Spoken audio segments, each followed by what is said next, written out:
C'est quoi pour toi réussir sa vie? Mmh, je dirais pour moi, réussir sa vie, c'est rester en adéquation, avec ses valeurs. J'ai envie de dire, à l'écoute maintenant de mes besoins fondamentaux qui sont dont j'ai compris qu'ils étaient non négociables et c'est de ne pas me trahir en essayant de rester proche, de ce que sont ouais, vraiment l'idée de mes valeurs fondamentales que je dois faire aboutir, quoi. Voilà. Est-ce que la gratitude te parle? Pourquoi? Alors ça, c'est incroyable. La gratitude est vraiment un aspect de la vie absolument fondamental pour moi. D'ailleurs, je souligne que chez les Sumériens, qui étaient une civilisation extraordinaire, ils avaient trois critères de bonne santé: la gratitude, la joie et le pardon. Donc la gratitude, et elle est surtout pour moi vis-à-vis du vivant. C'est pas anodin en plus avec ce que je viens de vivre, mais même avant. C'est cette façon de remercier l'amour infini du plus grand que moi, euh, cette vie qui circule à l'intérieur de moi. Et, et pour moi, ouais, la gratitude est une valeur que je nourris chaque jour de ma vie. Quel est l'endroit qui te permet de te sentir ressourcé?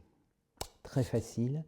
J'ai justement une gratitude profonde et une joie de vivre dans un lieu absolument exceptionnel, un lieu de silence, un lieu d'ensoleillement incroyable avec une vue à 300 degrés. Et je mesure de plus en plus, surtout en plus que je suis en retraite maintenant, donc dans une activité qui s'est beaucoup réduite, de voir comment ce lieu me nourrit profondément, me ressource, et que j'aime être profondément dans cet endroit, et même dans la solitude, quoi, vraiment, dans le silence, et ça rejoint la question d'avant, cette gratitude profonde, je pourrais dire, de mes guides qui m'ont permis d'acheter ce lieu, de construire cette maison en bois, et qui correspond vraiment à, on peut dire, un rêve profond, quoi. C'est quand la dernière fois que tu as fait quelque chose d'agréable pour toi? Très facile à répondre. Ce matin même, voilà, dans ce lieu un peu exceptionnel, un peu improbable, d'être dehors, donc devant ce château, avec ce silence, ce dépouillement, ce lieu, il n'est pas chargé, cet espace et dans lequel je pouvais pratiquer mon Qigong.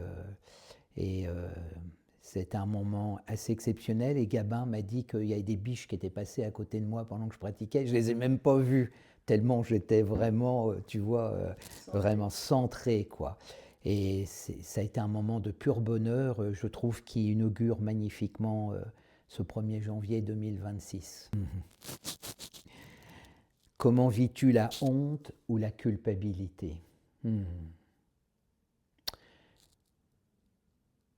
Ce rapport à la culpabilité est quelque chose voilà, dans lequel j'ai été beaucoup, et la honte aussi, peut-être par rapport à toute l'histoire avec mon père qui m'a beaucoup écrasé, broyé, dévalorisé, et que j'ai eu longtemps une honte à exister, à vivre.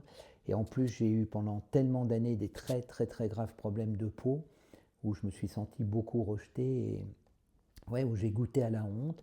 Et puis la culpabilité, mais maintenant je suis assez tranquille, mais pendant longtemps, par rapport à des actes dont je ne suis pas toujours très fier, mais que j'ai pu comprendre que je n'avais que cette conscience à ce moment-là, que je ne pouvais pas faire autrement, et qu'effectivement c'est toujours facile après, en regardant derrière soi, avec le niveau de conscience qui évolue, de voir que ces actes, je ne pouvais pas faire autrement.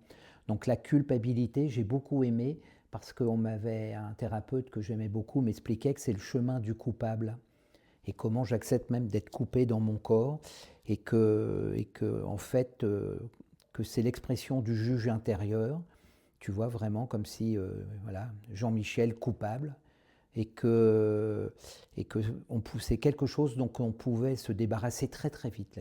Autant la colère, la tristesse, le chagrin, etc., c'était plus complexe, mais la culpabilité, voilà. Et puis une autre thérapeute qui aime les mots m'avait dit que c'est le culpabilité, comment la culpabilité était une façon de ne pas s'autoriser le plaisir. Pas le cul que dans le sens sexuel du terme, hein, mais que c'était une façon de ne pas s'autoriser le plaisir.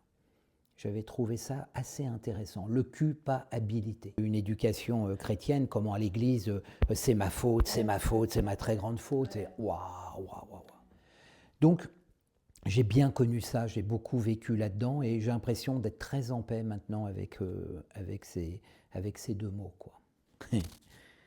Quelles sont tes astuces personnelles pour vivre heureux? Alors, ça fait plusieurs mois que j'ai plongé vraiment dans une voie de la non-dualité qu'on appelle l'Advaita Vedanta, où je suis tous les jours en méditation et en satsang avec un être éveillé que j'aime beaucoup, hein, qui est français, qui s'appelle d'ailleurs, je le cite, Pierre Léré. Et l'idée, l'astuce personnelle pour vivre heureux, c'est il n'y a que le maintenant. C'est-à-dire que ce qui s'est passé il y a 1 heure, c'est fini. Dans 1 heure, je ne sais pas. Toi, avec ce que je viens de vivre, que je pouvais mourir à tout moment. Et donc, je n'y arrive pas encore tous les jours, mais j'essaye de garder cette vigilance pour vraiment vivre dans le maintenant. Parce qu'en plus, c'est là où je sens que je peux être acteur de ma vie. Sur ce qui s'est passé hier, je ne peux plus agir. Sur demain, je ne sais pas ce qui m'attend. Donc ça, ça me rend assez heureux, parce que je trouve qu'il y a quelque chose dans mon chemin de vie qui est en train de s'organiser avec ces méditations, ces satsangs, puis la pratique du Qigong, qui est la pratique de l'instant présent, où il faut essayer d'être, voilà.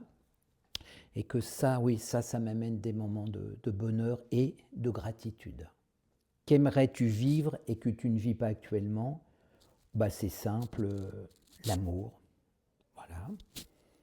Je pense que l'amour est une arme de guérison massive, qu'on ne peut pas vivre sans amour, qu'on a besoin à la fois d'aimer et d'être aimé, et que dans ma situation de vie actuellement, c'est ce que je ne vis plus depuis plusieurs mois, et je vois la violence de ça, et pour moi vraiment c'est... Voilà. J'ai envie de dire, qu'aimerais-tu vivre et que tu ne vis pas actuellement? Eh bien, l'amour. Voilà. Et puis deuxièmement, je dirais aussi, par rapport à ce que j'ai vécu, maintenant, j'ai envie de simplicité et de vivre dans la paix.